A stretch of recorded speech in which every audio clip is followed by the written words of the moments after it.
presque 80% des élèves ont dépassé les exigences pour obtenir un poste dans la fonction publique. Ils ont atteint le niveau B. Et plusieurs ont obtenu une place au niveau avancé. Ceci est très rassurant pour les parents et les éducateurs, démontrant que les programmes d'immersion atteignent les résultats voulus.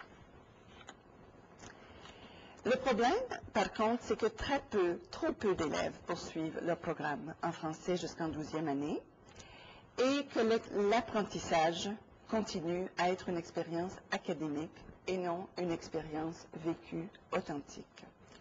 Nous sommes donc devant le défi de pousser plus loin les propos de la dimension sociale, personnelle et psychologique, linguistique de l'enseignement de l'apprentissage du FSL.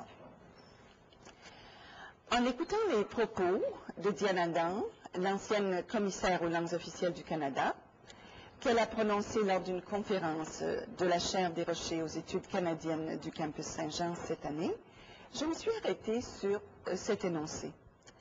Elle dit « Être bilingue, c'est utile pour se décrire, mais pas pour bouger un peuple. Il faut agir. » Les universités sont des espaces pour favoriser le dialogue qui éventuellement assure des rapports. Afin de créer des rapports, il faut mettre sur pied des contextes où les gens coopèrent. Il faut créer des espaces de rencontres soutenues. C'est cela qui mène au changement d'attitude et de mentalité de futurs enseignants, de nos pratiques éducatives, pour rencontrer les besoins de futurs enseignants de langue seconde. Il faut tout faire afin que nos élèves et nos étudiants réussissent à se dire bilingues à la fin de leurs études, que ce soit dans les écoles ou dans les programmes de formation d'enseignants. On travaille pour une cause, mais ce sont les résultats qui changent les choses. Il faut donc faire preuve de vigilance face à la vitalité que nous recherchons dans nos projets de formation. Nous, les formateurs d'enseignants de français langue seconde, nous y sommes pour quelque chose.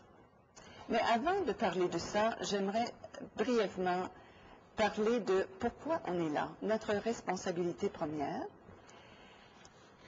C'est Freire qui nous rappelle que toute pratique éducative dépend de notre vision de l'humanité. Il faut donc se pencher sur l'ensemble des questions posées aujourd'hui lors de ce symposium. Il n'y a pas que les élèves et la matière enseignée à la base de la complexité de notre profession. Ce qui nous échappe le plus souvent, c'est que nous enseignons qui nous sommes. Selon Parker Palmer, enseigner, comme toute activité humaine, émerge de notre fort intérieur. Lorsqu'on enseigne, on projette la condition de notre âme sur les apprenants, élèves et étudiants, sur la matière que nous enseignons et sur la coexistence entre ces deux facettes de l'enseignement. Il s'agit de dire que nous sommes là pour enrichir la vie de ceux qui nous côtoient. Neil Noddings dit que nous sommes dans le métier pour améliorer la condition humaine. Alors, qu'est-ce que nous avons en commun, tous ceux qui enrichissent la vie de nos élèves? Selon Luce Brossard, c'est la passion. La passion pour le savoir, pour leur discipline, en particulier la passion pour l'enseignement, la passion pour les élèves. La passion qui les amène à parler de leur matière avec un enthousiasme contagieux, à entretenir une relation chaleureuse, compréhensive et stimulante pour nos apprenants. C'est eux qui trouvent des moyens pour engager pleinement leurs élèves dans une véritable démarche d'apprentissage qui leur ouvre des voies pour qu'ils puissent aller plus loin. J'ai l'impression que j'ai devant moi beaucoup de professeurs comme ceux qu'elle décrit. C'est cette passion qui se traduit en feu sacré. Le titre de mon discours, Transmettre le flambeau, l'avenir de l'enseignement des langues secondes est entre nos mains, évoque en soi des images qui viennent sûrement à l'esprit. Le petit Larousse définit le mot feu comme un dégagement simultané de chaleur, de lumière et de flamme. C'est à ces mots que je m'arrête pour vous parler de 3 choses qui vont nous interroger lorsque nous penchons sur notre travail comme formateur de langue. Il s'agit de la langue, l'identité et la culture. Dans mon expérience de formatrice et d'enseignante, surtout parce que je travaille avec le volet de francophones minoritaires et francophones langue seconde, le mot identité était toujours réservé pour les francophones. Et je me suis vraiment interrogée sur cette question-là, étant donné que je travaille de près avec mes étudiants. Et vous saurez que pour moi, ce qui est important, c'est de donner la voix à nos étudiants. Je suis très intéressée à comprendre comment nos étudiants vivent leur expérience. Et je pense qu'on a là un endroit qui va nous permettre d'apprendre autre chose et peut-être enrichir le domaine de la formation. Dans la conjoncture actuelle,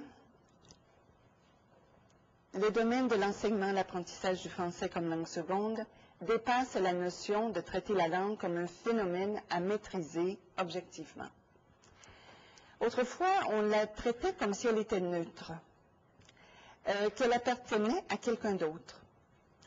Mais nous sommes maintenant à réfléchir à l'impact de la connaissance d'une langue seconde dans une vie. Que nous arrive-t-il lorsque nous apprenons une langue seconde? Lorsque nous apprenons dans une langue seconde? J'aimerais partager une anecdote d'un petit garçon de 3 ans que sa mère a surpris dans la salle de bain. Debout devant le miroir, tout nu, ce petit bambin s'observait avec beaucoup de sérieux. Sa mère, perplexe devant cette situation, lui demande « Qu'est-ce que tu fais là ?» Il répond « I want to see my whole self ». Évidemment, ce petit garçon n'était pas engagé dans une pensée philosophique profonde concernant les conditions fondamentales de l'existence humaine en se regardant dans le miroir. Il n'avait que 2 ans. Mais ces paroles, toutefois, sont remarquables parce qu'elles illustrent la préoccupation universelle que nous avons avec qui nous sommes, notre identité. Même à 2 ans, cet enfant était préoccupé avec la découverte de son whole self. Évidemment, il était à la découverte de comment il est, comment il se sent. Même à cet jeune âge, le garçon était sur le sentier de la découverte de soi vers son émancipation éventuelle. Nos étudiants ne sont pas habitués